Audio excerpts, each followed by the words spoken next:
বুলবুলি বু, তাড়াতাড়ি চলো। তুমি যে বলেছিলে আমাদের দুজনকে শপিং করিয়ে দিবে। ঠিক আছে বোন, খাবার বানানো হলে তোদেরকে শপিং এ নিয়ে যাব। বু, এই লেহেঙ্গাটা দেখতে খুব সুন্দর, আমাকে এটিই কিনে দিতে হবে। ঠিক আছে বোন, চলো গিয়ে দাম জিজ্ঞাসা করি।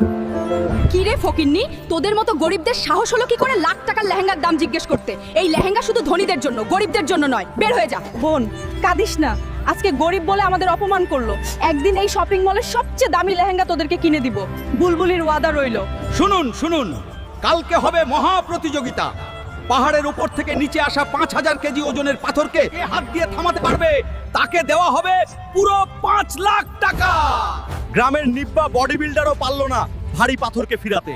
কেউ কি আছেন যে এক চান্স নিয়ে অসম্ভবকে সম্ভব করে দেখাতে পারে?